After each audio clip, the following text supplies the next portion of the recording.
Okay, we're filming. The speech I'm re-giving today is the speech, I Have a Dream, delivered by Dr. Martin Luther King Jr.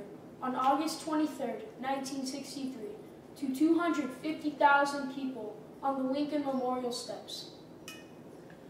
50 years ago, a great American in whose symbolic shadow we stand today signed the Emancipation Proclamation. This momentous decree came as a beacon of hope to millions of Negro slaves who had been seared by the flames of withering injustice. It came as a joyous daybreak to end their long night of captivity. 100 years later, the Negro still is not free. 100 years later, the life of the Negro is still sadly crippled by the manacles of segregation and the chains of discrimination. 100 years later, the Negro lives in a lonely island of poverty in the midst of a vast ocean of material prosperity. 100 years later, the Negro still languished in the corners of American society and finds himself exiled in his own land. And so we've come here to dramatize this shameful condition. 100 years later, the Negro is still not free. In a sense, we have come to our nation's capital to cash a check. When the architects of our republic wrote the magnificent words of the Constitution and the Declaration of Independence, they were signing a promissory note to which every American was to fall heir. This note was a promise to all men, yes, black men as well as white men, will be guaranteed the unalienable rights of life, liberty, and the pursuit of happiness. It is obvious today that America has defaulted on this promissory note, insofar as her citizens of color are concerned. Instead of honoring this sacred obligation, America has given the Negro people a bad check, a check which has come back marked insufficient funds. But we refuse to believe that the Bank of Justice is bankrupt. We refuse to believe that there are insufficient funds in the great vault of opportunity of this nation. And so we have come to cash this check, a check that will give us upon demand the riches and freedom and the security and justice.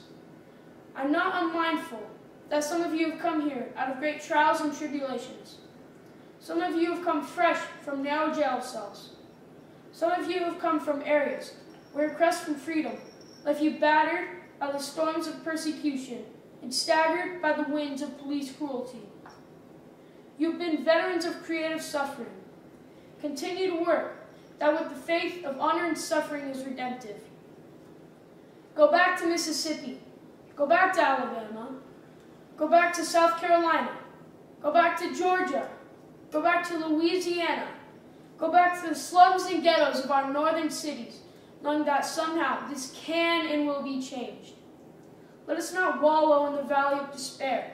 I say to you today, my friends. And so even though we face the difficulties of today and tomorrow, I still have a dream. It is a dream deeply rooted in the American dream. I have a dream today. I have a dream that one day this nation will rise up and live out the true meaning of its creed. We hold these truths to be self-evident that all men are created equal.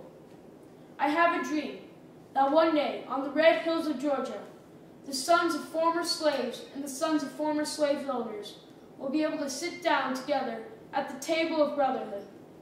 This is our hope. This is the faith that I will go back to the South with.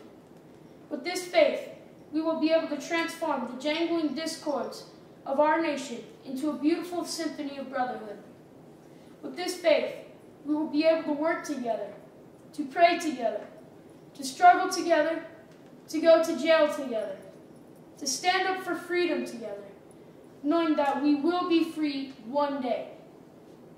And this will be the day when all of God's children will be able to sing with new meaning, that my country, 'tis of thee, sweet land of liberty, of thee I sing. Land where my fathers died, land of the pilgrim's pride, from every mountainside, let freedom ring.